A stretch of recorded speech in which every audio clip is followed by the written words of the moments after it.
¿Qué pasa con el mercado arrocero, no? Ya que estamos trabajando en esto y tenemos un público muy enfocado en este tema que lo está viendo desde distintos países, nos metemos en el mercado arrocero mundial y verlo en el contexto justamente de este COVID-19. ¿Con quién lo vamos a hacer? Bueno, lo vamos a hacer con Álvaro Durán.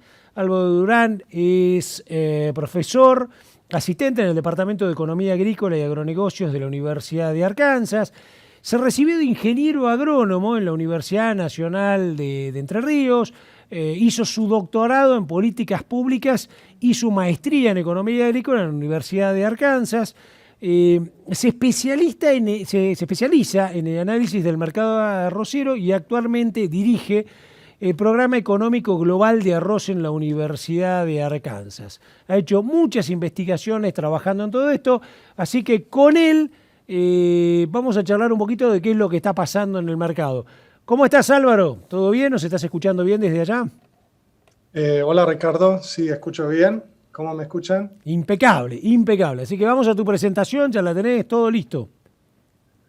Perfecto, bueno, muchas gracias de nuevo Ricardo y muchas gracias a Rizobacter por la invitación a participar hoy. Estaba pensando, de hecho,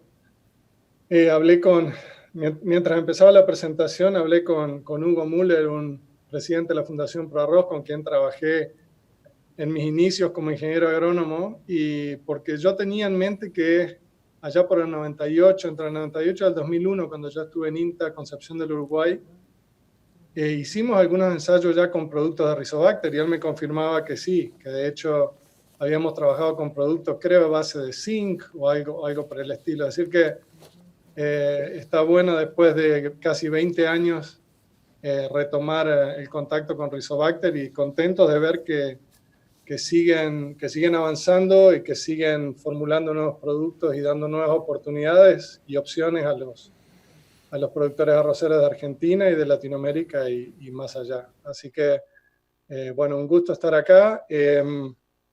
Me pidieron que hablara del mercado mundial arrocero en el marco del COVID-19. Y desde ya quiero aclarar que obviamente no es una tarea fácil. De por sí, naturalmente, el mercado arrocero mundial es un mercado volátil por una cantidad de factores, entre ellos la concentración de la comercialización, más que nada del lado de las exportaciones.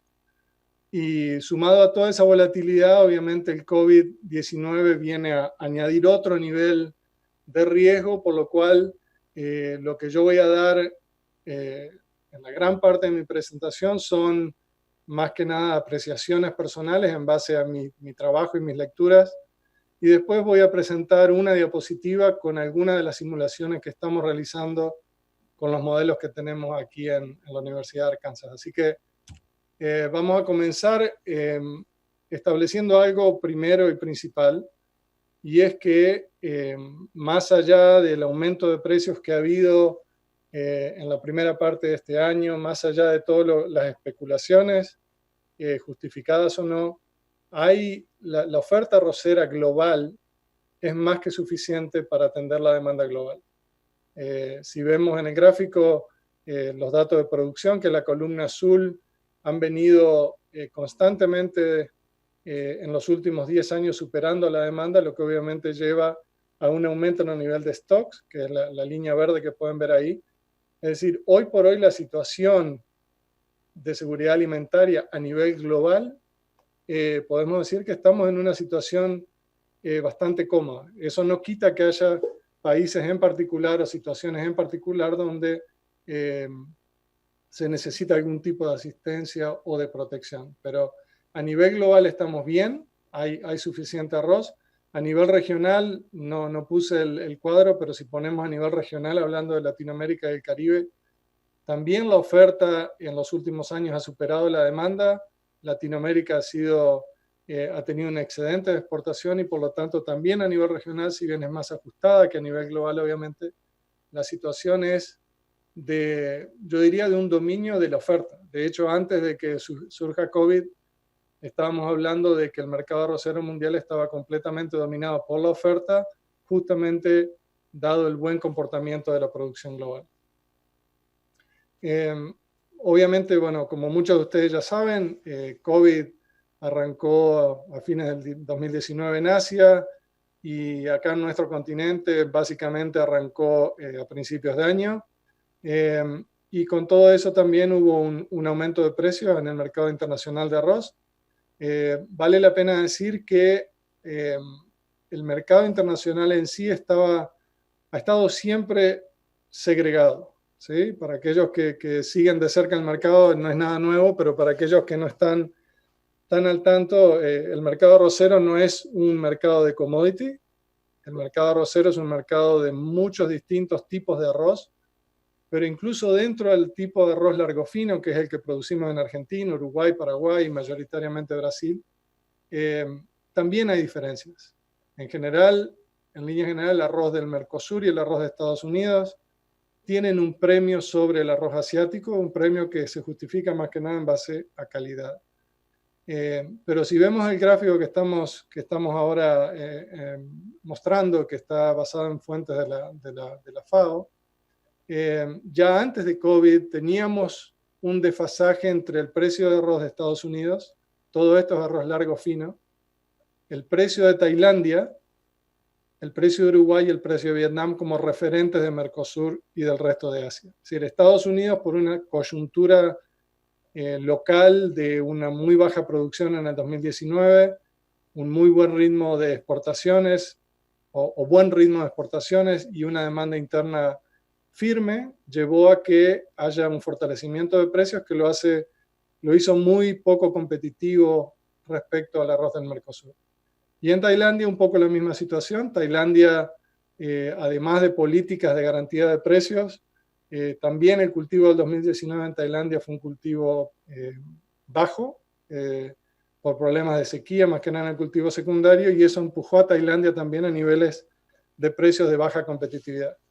En el marco del COVID, como podemos ver, todos los precios en general sufrieron un alza en abril, que inició en marzo, se extendió a abril. Ya para mayo vimos que el mercado como que ya había asimilado el golpe y los precios tendieron a estabilizarse, aunque todavía tenemos que decir que la mayoría de los precios están, al menos los precios de origen asiático, hablamos de Vietnam, Tailandia, India, Myanmar, Camboya, los principales exportadores, Pakistán, estamos todavía observando precios que están 60 a 100 dólares la tonelada por encima de los valores del año pasado, a esta fecha, ¿no? Más allá del arroz, lo que vemos también es que mientras el precio de todos los commodities agrícolas en general ha bajado, como resultado de la pandemia, el precio del arroz ha subido.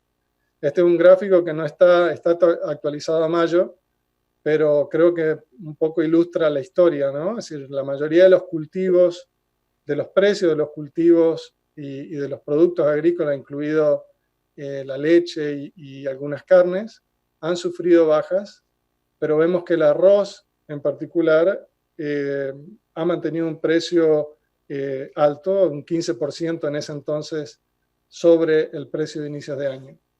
Entonces lo que cabe preguntar es por qué el arroz, que siempre parece que da la nota, ¿por qué da la nota otra vez? Y en realidad la respuesta es, no sé si sencilla, pero bastante obvia, creo.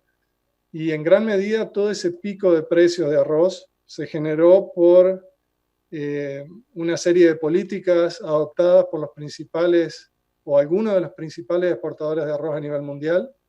Podemos ver en el gráfico, es decir, India adoptó medidas de restricción a las exportaciones, Vietnam fue el primero allá por fines de marzo, principios de abril, en completamente restringir las exportaciones, y estamos hablando de Vietnam, que es el tercero o segundo exportador mundial de arroz. A Vietnam lo siguió Camboya, lo siguió Myanmar, lo siguió Pakistán e India. Entonces, cuando estos 5 países anuncian restricciones a la exportación, obviamente los países importadores y el mercado internacional en general reaccionaron de una manera bastante drástica, ¿no? El análisis que voy a hacer ahora, como les decía, es básicamente una serie de opiniones informadas. Esto no es fruto de alguna investigación específica que yo haya realizado o que hayamos realizado aunque al final de la presentación sí voy a presentar algunos datos ya más sólidos, más fundamentados en ciencia económica de última, ¿no? Al análisis ahora lo voy a separar en lo que es el corto plazo. Para mí corto plazo es el cultivo 2020, que se está sembrando en todo el hemisferio, sembrando o avanzando ya en el hemisferio norte, y que se va a sembrar en el hemisferio sur en el segundo semestre. Y después vamos a hacer un análisis de largo plazo, pensando en 2021, 22, 23 o más allá, ante dos condiciones en largo plazo. Una, si al final controlamos o tenemos algún tipo de tratamiento para COVID en el 2021, o si no, ¿sí? Entonces, tres tipos de escenarios para ver qué puede llegar a pasar. Hace 2 meses atrás, el Fondo Latinoamericano de Arroz de Riego me pidió justamente que hablara de este tema. Muchas de estas diapositivas fueron actualizadas en base a esa presentación. Y ahí tenía otro escenario que era corto plazo con COVID expandiéndose, y otro corto plazo con COVID bajo control. La verdad que hoy hay un solo corto plazo porque, como les decía, el cultivo 2020 ya está en marcha. A nivel global podemos decir que la pandemia no está bajo control. Al contrario, creo que en la última semana hemos a nivel global batido récord de casos. Es decir, pero de nuevo, algo sorprendente para mí al menos es que, a pesar de todos los efectos de la pandemia, a pesar de todas las medidas que se han tomado a nivel global, aparentemente no ha tenido impacto en la producción global de arroz. De hecho, si miramos los últimos datos de USDA, se está estimando que el 2020 va a ser el récord absoluto de producción mundial de arroz. Por primera vez vamos a superar los 500 millones de toneladas globales. Esto todo es millones de toneladas base elaborado, no base cáscara. Es decir que, viendo los datos que los expertos de el USDA, que están en todos los países, están recolectando, podemos decir en líneas generales que evidentemente COVID en el corto plazo no ha tenido un impacto negativo en la producción global. Algunas de las razones, bueno, los precios relativos favorecen al arroz. Como les mostré en el cuadro anterior, el arroz, a diferencia de la soja, a diferencia del maíz, que son los principales cultivos competidores, a diferencia del algodón, que ha sufrido una caída dramática en el precio internacional, el arroz se mantiene, incluso mejorado. Entonces eso obviamente que favorece el arroz sobre otros cultivos.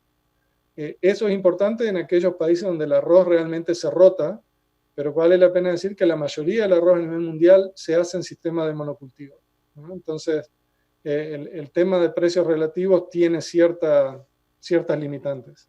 También vale la pena decir que el precio del combustible o el precio del petróleo en general ha bajado significativamente, y eso se ha traducido en algunos países, como en Estados Unidos, por ejemplo, en menores precios de combustibles al consumidor, y por lo tanto un mejor margen para el arroz, que usa ese insumo de manera intensa. Otro factor que obviamente en nuestro hemisferio tiene importancia es que la producción en América en general ya se realiza mayoritariamente en condiciones de distanciamiento social. Son sistemas de gran escala, al menos hablamos Mercosur, Estados Unidos y algunos otros países de Latinoamérica. La escala es muy alta, las mayores escalas a nivel mundial para el cultivo. Entonces, obviamente muy mecanizado, con muy poco o limitado contacto entre personas. En Asia es la situación opuesta, ¿no? Productores de baja escala, en general menos de 3 hectáreas, con un sistema de trasplante que es muy común, y por lo tanto eso genera condiciones o pobres condiciones de distanciamiento social, pero evidentemente eso no importó en esta campaña. Hablábamos hace un par de meses atrás de problemas de acceso a mano de obra que pueden llegar a limitar la producción en Asia y en África. Eso de nuevo no pareció ser un problema. Acceso a créditos podía ser un problema también, evidentemente creo que no ha sido tal en líneas generales. Y una de las grandes incógnitas era si la cadena de logística y de distribución iba a poder realmente funcionar de manera de garantizar la producción y la venta y el comercio internacional. Y más allá de algunos casos puntuales, como India todavía, que sigue con el ritmo de exportación lejos de su potencial, en parte debido a las medidas adoptadas para combatir el COVID. En líneas generales vemos que la cadena de logística y distribución, evidentemente para la producción, no ha tenido un impacto mayor. En cuanto a la demanda, de hecho, creemos que en el corto plazo COVID puede tener un impacto positivo en la demanda. Hay muchos datos anecdóticos, pero también hay datos más duros. Y de nuevo, volviendo a lo que Luzda reportó hace un par de semanas, se prevé un nivel récord de consumo de arroz a nivel mundial, cercano a 496 millones de toneladas base cáscara de arroz. Y dentro de la justificación, es decir, es un aumento de un 1.4%, que es un aumento significativo. El arroz venía aumentando a una tasa menor. Y dentro de las cosas que tenemos que analizar es el cambio en la preferencia de los consumidores. Algunos consumidores, sabemos, en algunos países hubo acaparamiento, y eso, bueno, obviamente va a empujar la demanda un poco hacia arriba. Para mí, una de las principales variables que están impactando el consumo es el cambio en los ingresos. Es decir, todo esto, es decir, la economía mundial está toda obviamente interconectada, no solo el arroz con el resto de la agricultura, sino la agricultura con el resto de la economía. Y las previsiones a nivel global, la última que vimos del Fondo Monetario, son realmente dramáticas, y esa caída de ingresos hace que los consumidores ajusten sus hábitos de consumo. En algunos países, como en África Occidental, donde el arroz es un producto normal o de lujo, es decir, que el consumo aumenta a medida que aumenta el ingreso, lo que esperamos es que haya una caída de la demanda en África Occidental y en general en países en algunos países de Latinoamérica, pero en otros países como China e India, donde el arroz es considerado un bien inferior, es decir, que a medida que aumenta el nivel de ingreso la gente consume menos. Al caer el ingreso en esos países, la expectativa es que el consumo en Asia en general aumente. A nivel global, cuando ponemos todos los países con todos los cambios de ingreso y con todas las elasticidades de ingresos, los modelos que tenemos nosotros nos están diciendo que la demanda se va a mantener cercana a lo que tenemos pronosticado en el escenario base. De nuevo, hay muchas anécdotas de cómo ha aumentado la demanda. Acá en Estados Unidos, en marzo, no había arroz en los supermercados. De hecho, las grandes cadenas como Walmart y Target habían puesto el límite en la cantidad de arroz que uno podía comprar. Hoy uno va y obviamente la disponibilidad de arroz es total. En Centroamérica en particular, algunos países como Costa Rica y El Salvador tomaron medidas de alentar más que nada las importaciones o facilitar las importaciones para proteger el consumo interno. En el corto plazo, lo que nosotros estamos previendo, a diferencia de Luzda, es que va a haber una caída en el comercio internacional, más que nada, de nuevo, por las restricciones comerciales que citamos anteriormente, que si bien se está volviendo a la normalidad, tuvieron un impacto por aproximadamente 2 o 3 meses. India todavía sigue con problemas logísticos para responder a la demanda existente. Entonces creemos que eso, junto con la posible caída de la demanda en África, empujado por la caída en los ingresos y posibles devaluaciones que harían las importaciones obviamente más caras, todo eso podría llevar, creemos nosotros, a una caída en el comercio internacional arrocero.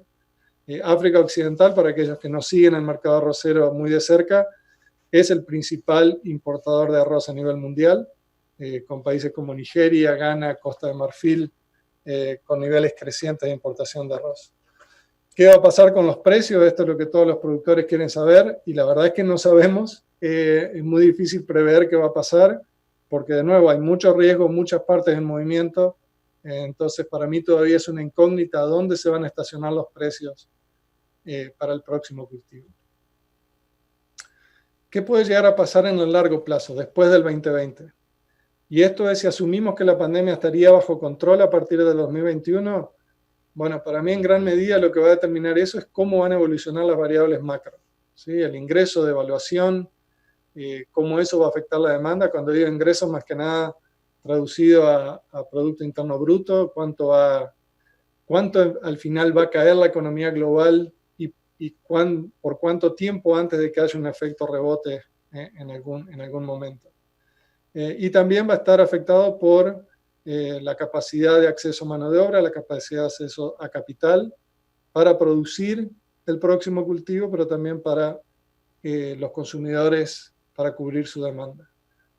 Y algo muy importante es que va a depender también de las políticas agrícolas y comerciales. En el medio de toda esta pandemia ha habido muchos países que han decidido relanzar sus políticas de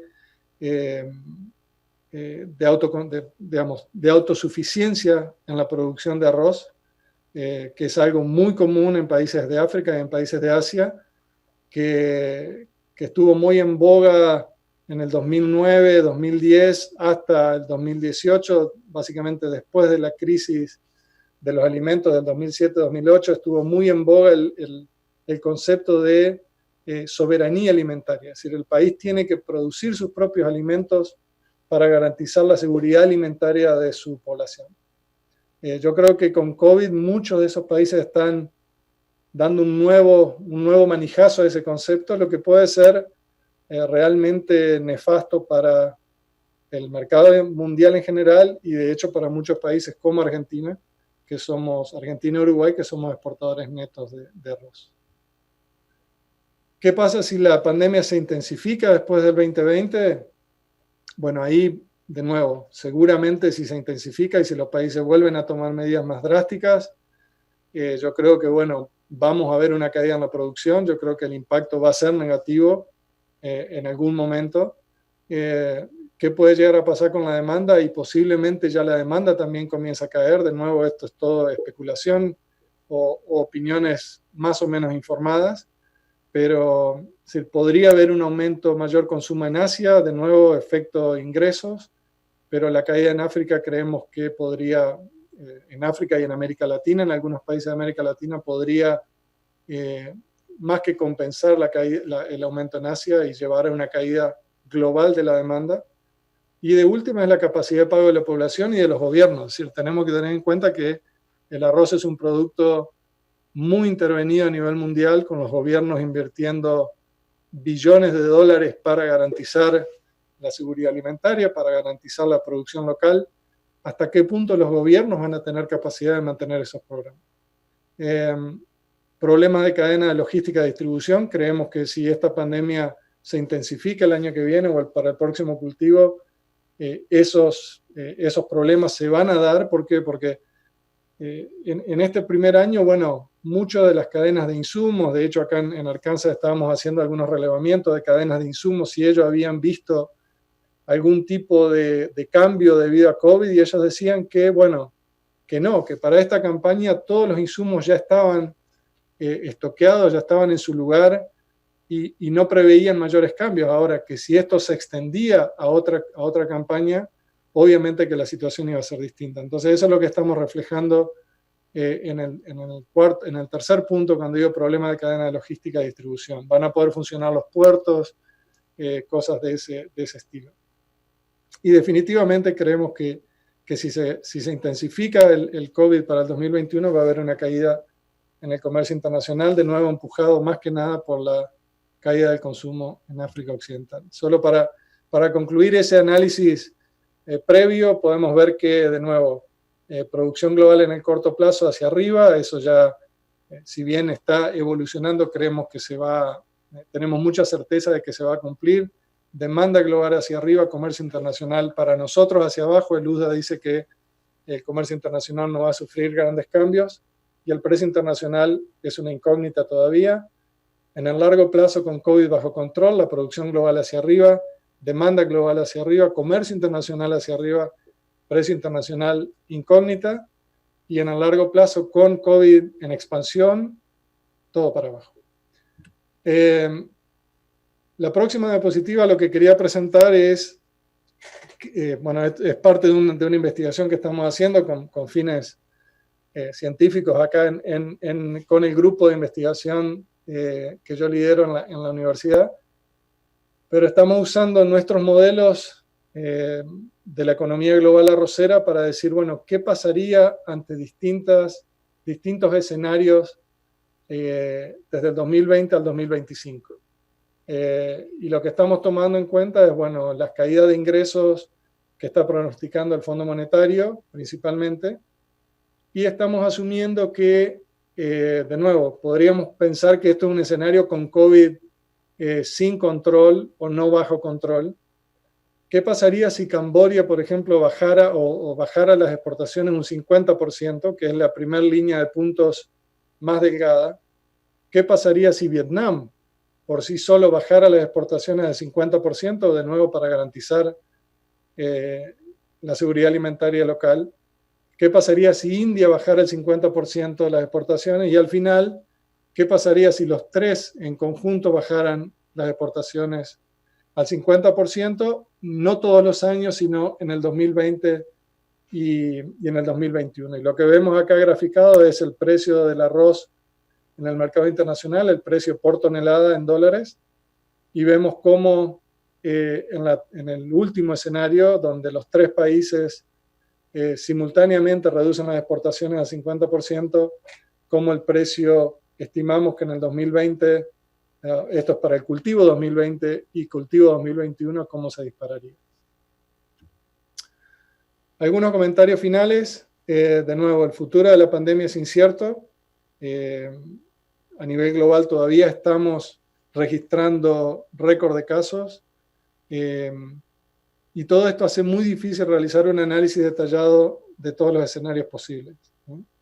De nuevo, ya de por sí el arroz es riesgoso, es un mercado riesgoso por una cantidad de factores, y COVID añade otro nivel de incertidumbre muy grande.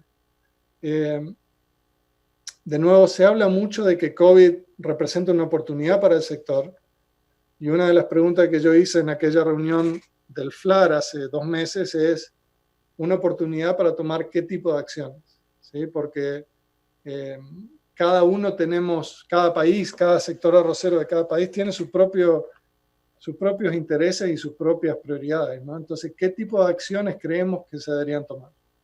En líneas generales, lo bueno de COVID es que aumentó la visibilidad del sector agrícola, creo, a nivel global. Por ejemplo, acá en Estados Unidos, rara vez en las cadenas de noticias principales, CNN, Fox, rara vez se habla del sector agrícola, y ahora todas las noches se está hablando de algo relacionado al sector agrícola. Es decir, la visibilidad del sector agrícola sin duda que ha aumentado, lo cual es positivo, siempre y cuando sepamos qué vamos a pedir o cómo vamos a canalizar las necesidades. Vamos a enfatizar seguridad alimentaria sobre soberanía alimentaria. Son dos conceptos muy distintos y que llevan a políticas muy distintas. ¿Vamos a pedir más proteccionismo o vamos a pedir más integración comercial? Porque, como les decía en la primera diapositiva, hay arroz de sobra a nivel global para alimentar a la población, bajo la condición de que el arroz se pueda mover. Si empezamos a establecer nuevas políticas proteccionistas, obviamente perdemos movilidad en el arroz y pueden aparecer casos puntuales graves de inseguridad alimentaria causados por la falta de arroz. Y después la inversión productiva, es decir, investigación y desarrollo, extensión, infraestructura. ¿Qué vamos a hacer ante esta posibilidad, ¿no? Es decir, como sector, y de nuevo volviendo a la tecnología que hoy se está lanzando, creo que es una buena oportunidad para el sector en general de demandar más inversión en investigación y desarrollo, en extensión, que para mí es uno de los factores principales, una de las deficiencias principales a nivel global para el arroz, y en infraestructura, ¿no? Y como para terminar, ya mi última diapositiva, pensando en el impacto del proteccionismo o el impacto que podría llegar a tener el aumento del proteccionismo en la región, acá les muestro las exportaciones de la región, las exportaciones de estos 5 países latinoamericanos a la región latinoamericana. Argentina, más del 80% de nuestras exportaciones arroceras han ido a Latinoamérica. Paraguay, prácticamente el 90%, obviamente dominado por Brasil. Uruguay, arriba del 65%. Es decir, si a nivel regional algunos países empujan por mayores niveles de proteccionismo, obviamente tenemos que pensar en el daño que estamos generando también a otros socios comerciales, a otros países hermanos de la región. Así que con eso termino la presentación y bueno, agradezco nuevamente por el espacio y quedo disponible para las preguntas. Muchísimas gracias. Muchas gracias, Álvaro. Excelente, impecable. La realidad nos metiste en el mundo y además me encantó todo eso de ir viendo esos escenarios de acuerdo a cómo vaya ocurriendo la pandemia, ¿no? Que nos va mostrando también un nivel de una dinámica impredecible y la necesidad de mucha flexibilidad en todo esto, ¿no? Y bueno, y cómo atajarnos también con lo que pasa en los mercados. Así que impecable. Muchísimas gracias, Álvaro.